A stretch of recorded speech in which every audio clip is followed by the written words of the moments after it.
here. Thank you, Christine. Christine's my driver. She's my right hand, if you will. So I just want to ask you guys by a show of hands, how many of you have felt like an imposter? Like you just don't feel like you're cut out for this, that maybe you're like, oh my God, who am I to be doing what I'm doing, to be coaching? I can't do this. This is scary. Yeah. Yeah. That's awesome. Yeah. We all have been there. And so we doubt our abilities. We doubt our capabilities and whether or not we're created to do this work. I mean, it's one thing to be a coach, another thing to run a business, right? So there's different aspects to what we do. You might be thinking that you're a fraud. Like, wait till they find out what I really do with my in my life, right, or something like that. But I know this feeling all too well. So I've been a coach now for 5 years. I'm actually a financial coach. I help families create a plan for their money so they can overcome their limitations, build wealth, and live and leave a legacy. And so I have overcome quite a bit of the imposter syndrome. And so these 9 ways are kind of how I've overcome it. And so I want to get started on that. But this is how I've learned to put fear aside to step into the courage needed to become the coach that I am today. And so I'm going to start with, I need to move your faces. I apologize. So finding your holy conviction. So what this is this is your mission. This is that purpose that God has put on your heart, that driving message that you need to share in the world. This has got to be so big that you wake up in the morning and you jump out of bed because you have to share this message. And so, it drives everything that you do. And I want it to be something so deep and so soul, at the soul level, that it drives you past any fear, any doubt, or uncertainty. It's the passion in you that just won't quit, right? And so this is something that you have such a mission for what you're doing that nothing will stop you. And so finding that holy conviction is so important to get you past any hurdles of fear in your life. And so I'm just gonna move you guys over to the side. Next up is to do it scared. I think we've heard this before, but you're pretty much gonna feel the fear, but you're gonna do it anyway. And that is the definition of courage, is feeling the fear and doing it anyway. And so oftentimes we allow that fear to hold us back. It's like this invisible wall of fear. And without just closing our eyes and stepping forward into that space, we'll never get past it. And so it really is a time to make a mistake and to just go for it and see what happens. I can promise you're not going to die. I mean, if you're stepping in front of a bus with your eyes closed, that you might die, but you're not. You're probably picking up the phone to call a potential client or to call a referral partner, or maybe you're giving a speech or a workshop. Just stepping into that fear alone is going to help you overcome that fear. And so do it scared. Number 3 is to ask for help. This is something I waited so long to do in my coaching career. It really was, I felt like an island. I was literally at my kitchen island, but being home by myself and not really understanding what the possibilities were for coaching. What are some things I could do to help streamline my business? What are some things I can take to my clients? How do I learn and grow as a coach? And so I started to ask for help. I started to reach out to other coaches and hire them and have them train me. I've taken, training classes and joined conferences and other tools. I read books like crazy. I have a book problem, I'll admit. The stack is too big for right now, but it's all about getting the help that you need in the areas that you need it in. And so reaching out to other coaches and getting the training and the tools that you need, and even just asking other coaches just for coffee. A lot of us are willing to chat with you and talk with you about what you're doing and how to get past any fear that you may have. The next is to practice. And so I think this is where I started a lot of my coaching, was to just coach. Just get out and coach. Don't worry about the website. Don't worry about Facebook. Just get out there and get some reps under your belt. And this is so true that when you learn something, you need to go practice it. And I was terrible. My first coaching client, I was terrible. I only did her for 1 session, and there's probably a reason why, right? So it's definitely, you have to give yourself that time to practice and to get better at it, right? You're never going to be a good runner unless you start to run. and you don't have to be great at it to start. But learning will give you that boost you need to start to feel confident. So the more you practice, the better you get at it. And then you'll start to feel much more confident in terms of what you're doing. All right, persistence. I really believe that persistence is a form of faith. Faith in your abilities, faith in your mission, faith in the change that you want to create in the world. Because if you didn't have faith, you wouldn't persist. And I know so many coaches give up on their mission, on their business, on their practice, because they allowed fear to get in the way. They allowed that imposter syndrome to take them over and take them out. And so by pushing through the feeling of feeling like an imposter, of feeling that fear, you're gonna make leaps and bounds in terms of what you're able to do. So if that's anything that I've been able to create in 5 years, is just pushing through and continuing on, and not giving up, being one of those people who does not give up. If your mission, if number one, your holy conviction is big enough and deep enough, you will persist. There will be no reason to quit. You won't be able to quit. It'll be so important to you. And so that is something huge to remember. Number 6 is that you are not alone. You are not alone. You just saw everyone here raise their hand when I asked if you've ever felt like an imposter. And this could be you feel like an imposter as a parent. Yeah, hello. Who am I to teach these kids anything? Maybe in your relationship with your spouse, as a coach, in business, who am I as a business person? You're not alone in feeling that. Everyone feels it. Even those people that we think are just, oh, they don't feel it. They don't feel it. They're so great. They do everything wonderfully. They're doing it scared, and they're persisting through, and they're practicing so it doesn't feel as scary again the second time, the third time, the 20th time. And so just to know that you are not alone in that should feel, reassuring that these feelings that you have are shared by everyone. And so you're not weird, you're not different, you are unique as an individual, but you're not unique in the fact that you feel the feelings that you feel. And that brings me to number 7, is that you're not alone. And so I want you to find your tribe, connect with other coaches, other entrepreneurs, other people in similar situations with you, people who are doing it better than you, people who are, maybe a year ahead of you or a couple steps ahead of you in what you're doing, but surrounding yourself with people that can help you through these challenges, to help you fight the fear, to help you talk you off the ledge, right? I know there's been numerous times, I can't even tell you, that I wanted to quit. I was like, this is too hard. I've got little kids. This is crazy. I'm tired. And so there's been moments like that. And you just reach out to a friend, someone in your tribe who can talk you off the ledge. I think it's so, so, so key. And you truly become like the 5 people you hang around with the most. And so if you're surrounding yourself with like-minded individuals, other coaches, other solopreneurs, other entrepreneurs, you're going to find yourself in good company, and they're going to wear off on you, and you're going to learn how they manage things and how they move forward. And so I think that's such a key piece of it. And to find your tribe, you start small. You reach out to a coach. You can reach out to me. We'll have a virtual coffee if you'd like. And so reach out. Like, people are willing to hang out with you and talk to you. What's going on? How can I help you? We talk about whatever it is you want to talk about. Oh my gosh, my business finances are a mess. How do you structure this? How do you handle this kind of client situation? Those things are so important. Or I have a really amazing client coming up and I'm scared. What do I do? So we can just talking through it is therapy, right? So finding that tribe is really, really key. And then number 8 is to save positive feedback.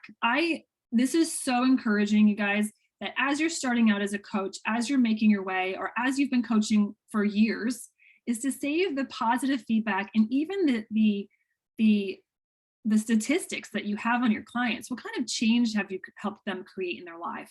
Did you help them lose weight? Did you help them get out of debt? Did you help them with their marriage? Did you help them with, whatever it is, did you help them get a career? Are they making more money? Whatever you've helped them with, keep track of that. Keep their feedback of what they say about working with you, because that will help you when you do have the ups and downs of entrepreneurship, right? We all know that there's ups and downs of this business. And so when you are having those moments of doubt, or I'll even call it despair, right? Like, we'll have those moments of just feeling gosh, I want to quit. This isn't going anywhere. I'm not getting traction. I haven't signed a client in a month, or whatever the case may be. You can go back and look at those clients that you have impacted in a positive way and know that what you do is important and is needed in this world. And so to help you kind of keep going and to push through the feelings that you're feeling in those moments of despair, in the valleys, if you will, because there's hills and there's valleys, right? All right, so now moving on to number 9, I want you to enjoy the ride. You know, being a coach is one thing, you know, coaching clients and being in those moments in the coaching sessions is truly amazing. I'll coach clients at night and I'll just be so wired that I can't fall asleep later, which is hard because those are the later nights, right? So, but enjoying that aspect of what you're doing is great, but enjoying all of it. You know, whether it's the challenges of prospecting and connecting and making those phone calls and having people tell you, stop calling me, I'm at work, or whatever you're going through, or, you know, you haven't signed a client, you're doing all these consultations, you're meeting people, but no one's signing up. You've got to enjoy every single aspect of it and learn to kind of lean in into those challenges, because those challenges are what's going to sculpt you and mold you into the coach that you can become. And so I really want you to embrace it. And honestly, I'm going to tell you, here's the secret, and this could probably be point number 10, is that you'll always feel like an imposter. And if you don't, it means you're not playing big enough. And so you might just feel like an imposter to start, and then you get some practice and you feel better and you're like, okay, I'm good, I can do this. And then something else happens and you're like, oh, I don't know, I can't do it. But it's always this like up, you know, you're climbing up almost like stairs. And so, yeah, you might get better at making the phone calls and doing the prospecting work and talking to referral partners, but then other things are going to freak you out a little bit along the way, but you're getting used to that feeling of feeling like an imposter. So actually it does get easier because you just kind of get used to it. I like the saying that you have to get comfortable with being uncomfortable. And that's what this is about. And then just enjoying all of the aspects of what coaching is and what a coaching business can have and what it doesn't have. And like all the pieces to it are very important. You need all of them, right? And so, but enjoy the ride, because this is such a fun business, guys. You can create what you want to create, and it really is an amazing journey.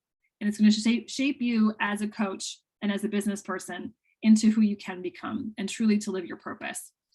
And so those are my 9 steps to overcome imposter syndrome. And so I wanted to share with you this quote. I love this quote from Rich Litvin. Your biggest breakthroughs are on the other side of courage.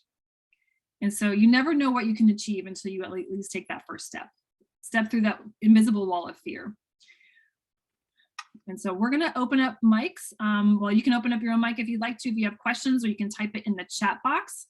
But would love if anyone has any questions or anything that they're working on now, if you're struggling with any aspect of imposter syndrome, let me know. We can answer your questions. All right, so Lori Griffith says she has a little beginner tribe. Yes, it's awesome. And there's no shame in starting small at all. There's no shame. I mean, having just one person in your tribe is great, right? Having a buddy, and then building that community around you. And yes, Sarah's tribe is strong and growing. Awesome. Anyone have any questions? I answered them all for you. You're like, oh, yes, this is great. Done. So true. Amy, which one of these has been your go-to right now? Is there one that's been a focus or a great encouragement you've been sitting on?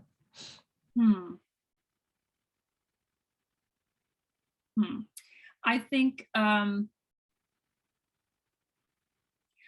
for me, it's my holy conviction. Like, I know as a financial coach, I know I have the cure for financial cancer.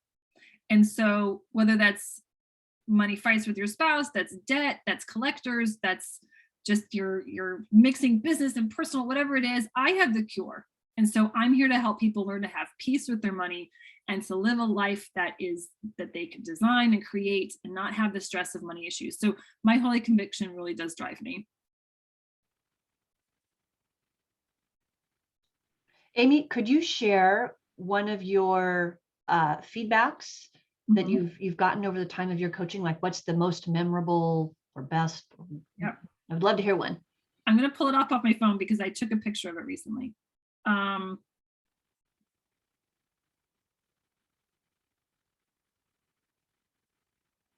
right, so I have clients that I worked with for about a year, a couple years ago. So we worked before COVID, and then we got them to a place where they were really doing well with their money. They're on track. They're intentional. They're budgeting. They're doing all the things. And it's been like 2 years since we've last met, and we met again.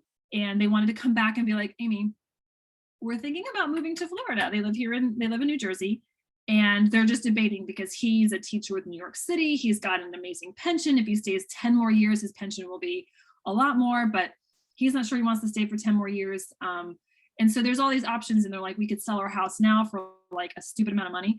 And so they are just doing really well. And we've been talking through what will it look like if they were to move this year and sell their house now, basically, and move by September, or if they wait a year and move in September, or if they like choose to not do that. So we were putting together like mock budgets and, using like the numbers he got from his pension company and like, what does it look like? Because that's their dream. Their dream is to move to Florida and live down there.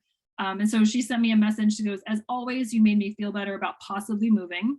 Without your help 2 years ago, we would never have made it this far. And so just knowing that like they're able to start considering the option of their dream to move and their dream to live the life they want to live. And so I just find that so rewarding. Yeah. I'll share another real quick. I have clients who make over $400,000 a year. And when they met with me for our consultation, they had like $12 in checking until Friday. And it was like Monday night. And they're like, Amy, we don't know what's going on. We don't know where our money's going. It's just, it comes and it goes and it comes and it goes. And we've got all these things going on.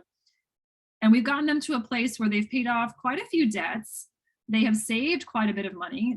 They have upcoming and known expenses that they need to cover. And they're like, Amy, we're going to be able to go. There's a family trip to Europe. And they're like, we're going to be able to go and pay cash for everything. And like, that would never have happened before. And for them to not freak out about paying their mortgage and having $10 left in their checking account is incredible. Like, it's an incredible place to be. And they know they should, they're like, we know we shouldn't be in this position, but to now know how to recover from that and to be in a place where they're intentional with their money is massive, massive life change.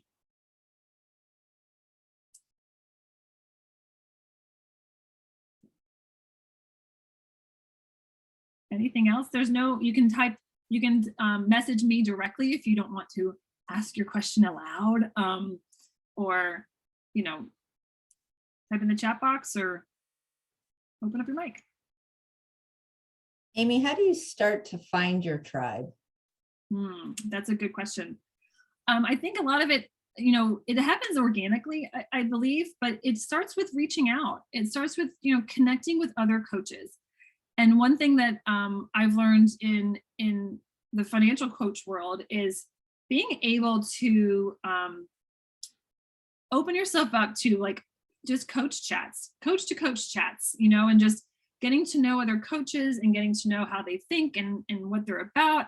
And I think putting yourself in situations to connect with other people, whether they're, you join networking groups or you join any kind of like mastermind, if you will, or you create your own.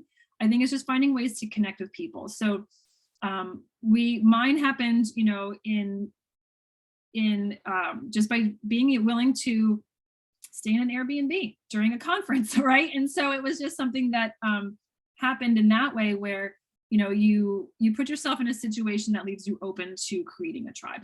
It may or may not work out, but you allow those opportunities to unfold.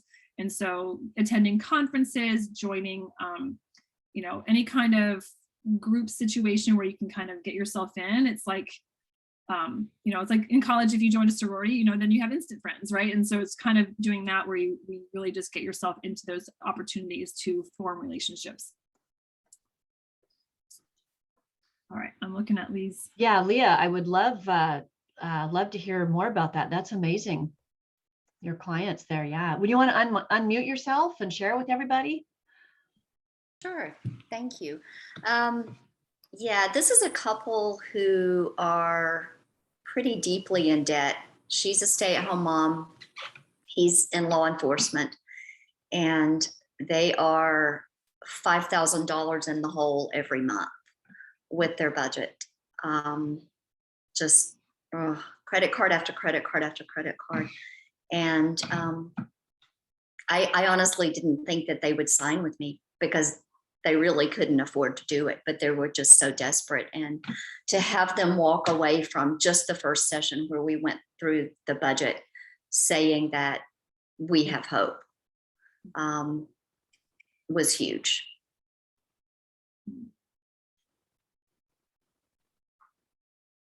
If that doesn't keep you going, I don't know what will. Yeah, it really helps combat that imposter syndrome. Just to know you've made a little bit of difference in someone's life. And I think, it's so true because our job as coaches isn't to know everything. It's not to know everything. It's to give people the hope that better is possible, right? And to guide them along the way in the way that you know how. And I think even health and fitness coaches, they don't know everything, right? They might specialize in something, but they don't know everything. But just being able to give that sense of hope and guidance, to folks who feel so lost is so, so key. It's awesome. All right, cool. Cindy shared that one of her clients saved $42,000 over 6 months, $7,000 a month. That's amazing. Can you tell us more, Cindy? Can you unmute yourself? Yes, they had never budgeted and they were saving for an adoption coming up and they needed help. And so they got side hustles and sold things and just was very conscious of their money. And at the end of our 6 months, they had saved $42,000. They were ecstatic. Wow. And still saving until the adoption is final. Wow, that's great. So they were saving for an adoption. Is that what I heard you say? Yes, getting a special needs child from China. Wow. Talk about knowing your why. Yes, and yes, they started out knowing their why. That was the reason they reached out, because they were not moving as fast as they wanted to, and they didn't know how. So What did you help them do? How did they turn? We started out with a budget.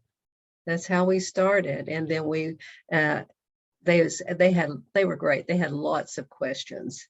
Well, how do we do this? Well, what can we do here? Or how does this work? And where are we spending too much money? And how can, cuts, and right down to groceries, buying organic versus non-organic, or growing, or just mowing the yard and someone else mowing the yard.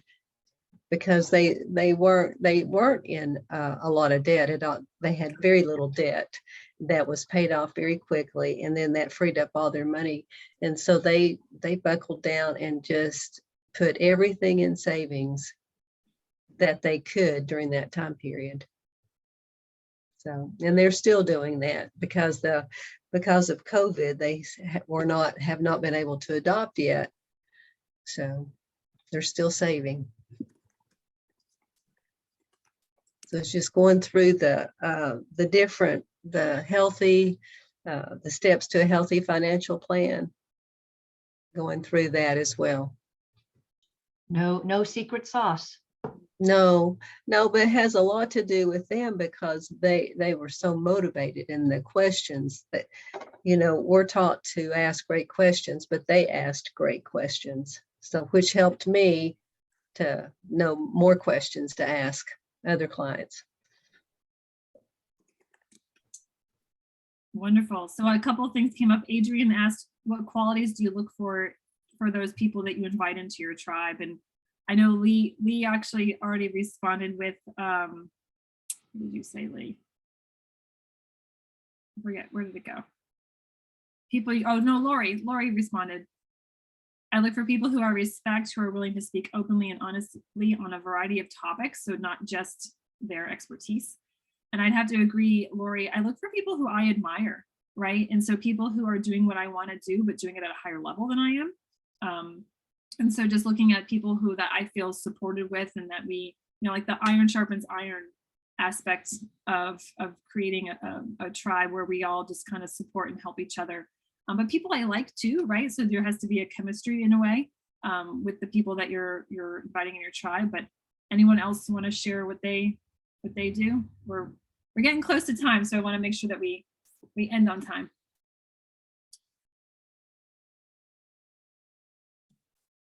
Yeah, Amy, certainly. I mean, I've looked for people that I've respected or I see ahead of me, but honestly, it's just, I think initially just having a number of conversations, sometimes there's people who are really quiet about what they do and yet they're really successful.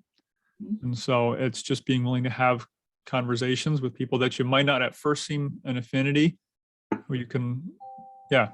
So for me, it's just been having a lot of conversations. Exactly. Nice. Very cool.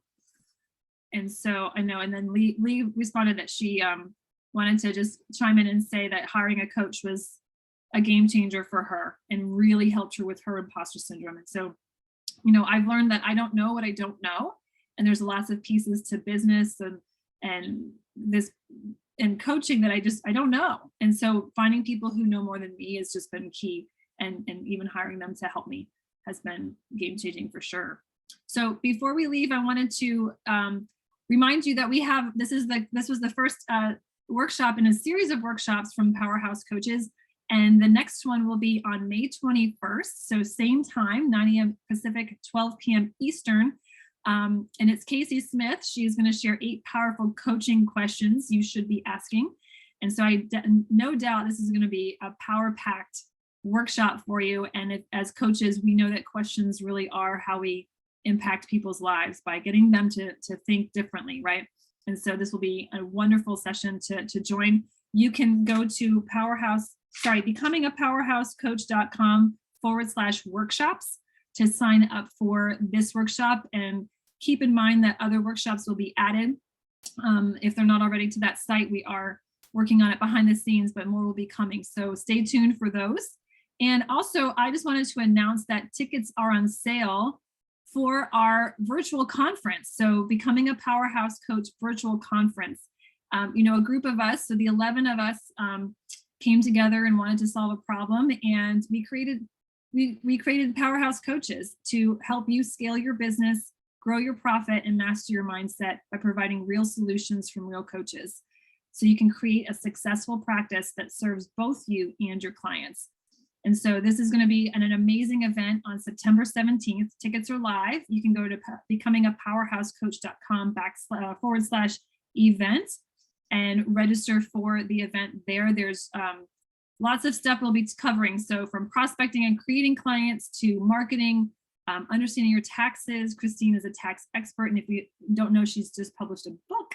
So go get that. But profit first and taxes, partnerships, knowing your numbers, which is so key, and how to add value and stop being a budget coach. So that's just something really there, how to be more transformational. Christine has thrown in some links into the chat there, so you can go look those up. But we look forward to having you at our next session, and I'll let you know that after this ends, we'll be sending out the recording and a survey link for you to fill out get your feedback.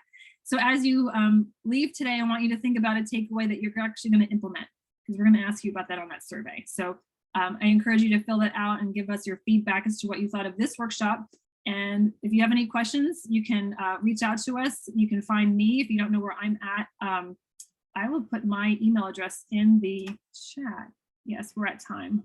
So, but if you want to reach out and ask me a question, I'm going to put my email address in the chat box for you, so you can reach out to me at any time, and know that next week is spring break. I might not respond to you right away. I'll be traveling with the kiddos, but know that I will get back to you when I can. So thank you so much for coming, and I wish you a wonderful day and happy Easter.